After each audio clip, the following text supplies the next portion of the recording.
My name is Jens Christian Hermansen. I am the editor of Kosmos, a quarterly magazine about spiritual science. I believe in the value of open-minded and critical thinking.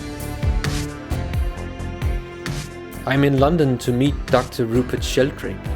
We are going to talk about science, God, and visions for the future. Sheldrake is a renowned British biologist. He's the author of more than 80 scientific papers and 10 books. He has previously been ranked among the top 100 global thought leaders. But he's also a controversial figure. He is part of a group of scientists and philosophers who are currently exploring the intersection between science and spirituality.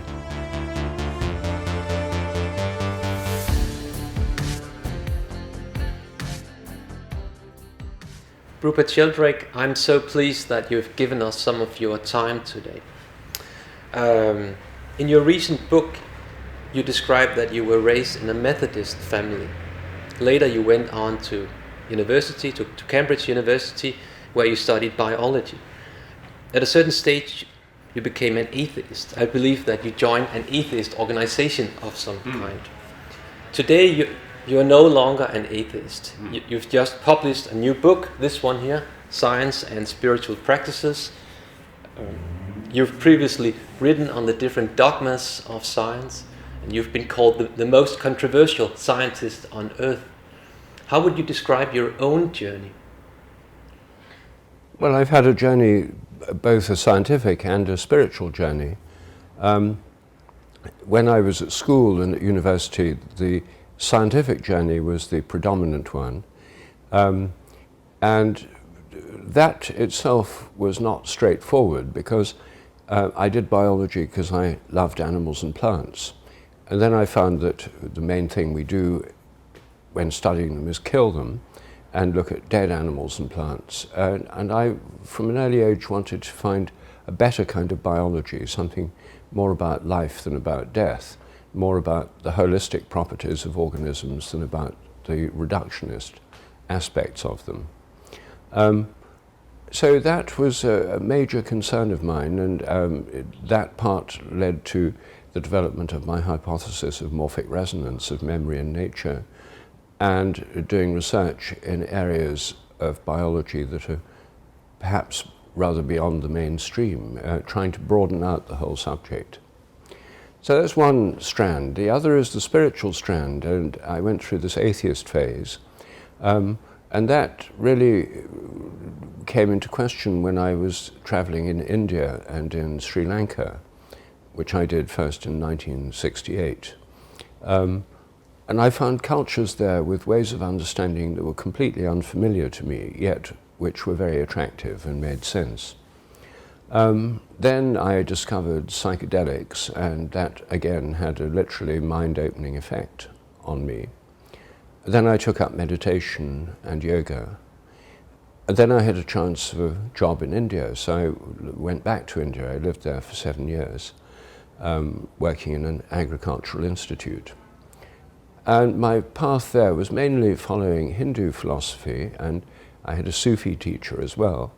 But finally, I came back to a Christian path, to my surprise, and I spent 2 years living in an ashram in South India with an English Benedictine monk called Father Bede Griffiths, which for me was a most wonderful experience. I wrote my first book, A New Science of Life, staying in Father Bede's ashram. When I read your new book, Science and Spiritual Practices, I sort of get the impression that you want to defend religion in a way. Meditation, gratitude, prayer, and so on are not just old dogmatic practices. Do we need religion today?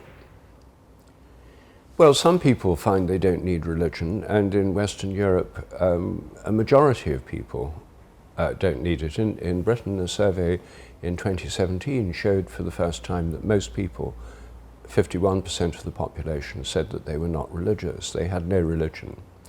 Well, ask them whether they need religion and they'll say no, because they're living lives without it.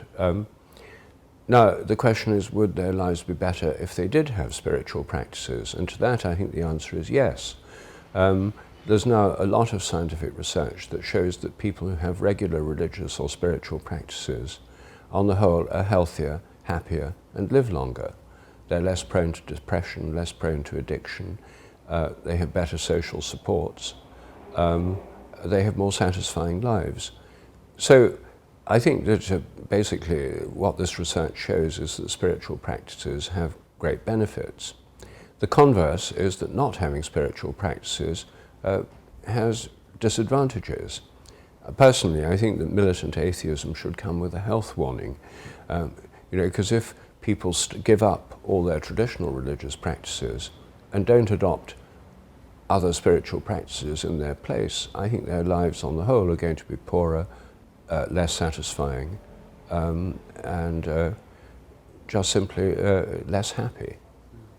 I often hear people say, I'm interested in spirituality, but I'm not religious.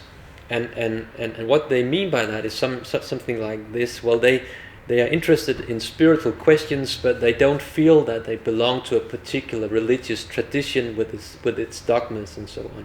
They consider themselves to be modern and open-minded. They're interested in science and so on. But at the same time, they are not completely satisfied with science. There is a sort of spiritual hunger that's not being satisfied. So where do they go? What's your message to that group of people? Well, you see, I think that that's a very natural response. Most people who've been educated in European universities have been alienated from the Christian tradition. The Enlightenment intellectuals were deeply anti-Christian. The French Revolution abolished Christianity in France for a while, and replaced it with the cult of reason. That happened during the Reign of Terror, 1793. And so the modern secular educational institutions, in a sense, grew up in opposition to the Christian church, and often, although some of them were Christian foundations, the intellectual tone is anti-Christian and anti-religious. So most people have grown up with a view of religion, a very negative view of religion. They see it as dogmatic, restrictive, causing conflicts, and so on. But it's a very one-sided view, because, first of all, religions traditionally, and when they flourished most, like Christianity did in the Middle Ages, there were all these monasteries and convents. There were people having mystical experiences all over the place. There were miracles, there were pilgrimages, there were holy wells, and so on. Now, Protestantism stripped all that away, so we got a very stripped-down version of religion, which became very reliant on scriptural authority rather than on direct experience. I mean, after all, in the Middle Ages, most people didn't know anything about scriptural authority. The Bible readings and the services were in Latin. It appealed to the right brain. It was an experiential thing. It wasn't about left brain analytical logic. So I think if we want, one thing I would say is that we have to recover that sense of connection to tradition. And one way in which that is happening here in England and in other parts of Europe is through a revival of pilgrimage. There's been an astonishing revival of pilgrimage in Europe in the last 20 or 30 years. Most obviously in the case of Santiago in Spain, the Camino to Santiago de Compostela. In 1987, when the modern version of the pilgrimage got going, 1,000 people did it. Last year, about 300,000 people walked there. And here in Britain, there's a movement called the British Pilgrimage Trust that's reopening the old footpath pilgrimage routes. In Protestant countries like Britain and Scandinavia and North Germany, the Protestant reformers abolished pilgrimage. It was deliberately suppressed. So there's been a kind of vacuum there, which is now being filled by the revival of pilgrimage. So I think that's one way of reconnecting with sacred places and sacred histories. My own ideas of morphic resonance are that there's a kind of memories involved. We can't a part of a collective unconscious or archetypal patterns.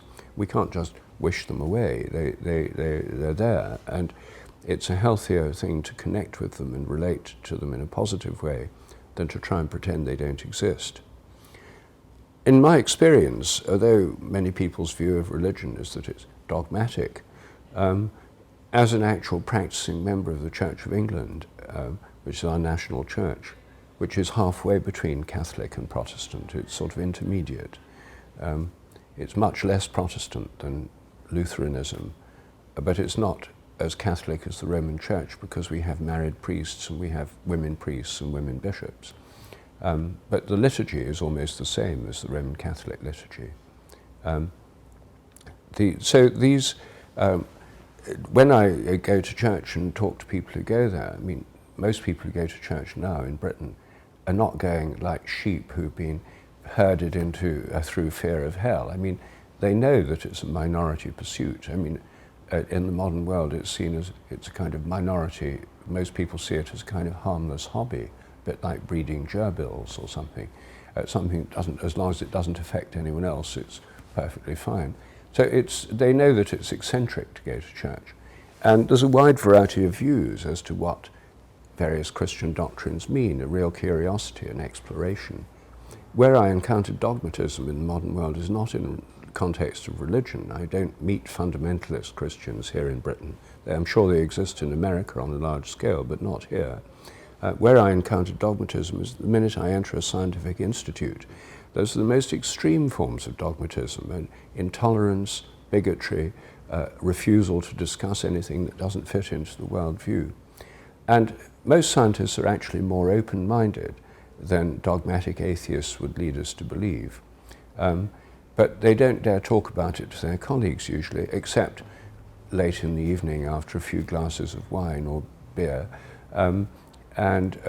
Then it turns out that many scientists are much more open-minded than you might have thought.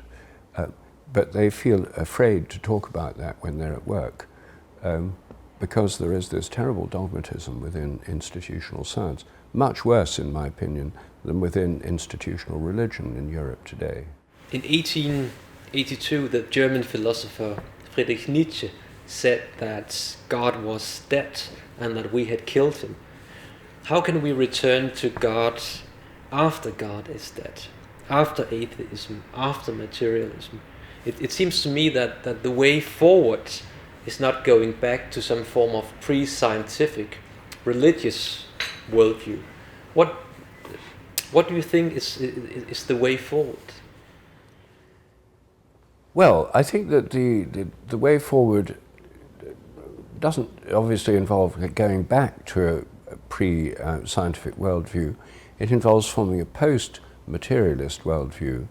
But that post-materialist worldview, one has to acknowledge, has a lot in common with the pre-materialist worldview. It's like a higher turn of the spiral. It's not turning the clock back and going back to the year 1300 or something. That's impossible anyway. In a sense, I'm a radical traditionalist. I think that we need to retain a continuity with our traditions and liturgies. I go to church. I think it's important to retain this continuity with singing and chanting and this historical tradition, but always updating it and reinterpreting it, rather than just rejecting the whole thing. And for many people, religion is about doctrines which don't seem to connect with the natural world, and which have increasingly become detached from experience because it's become more book-based.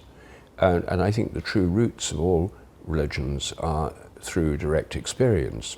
That's exactly why in my book the emphasis is on spiritual practices, not on beliefs, but on practices, so that what they do is open up ways that people can have direct experiences of their connections with a more than human world.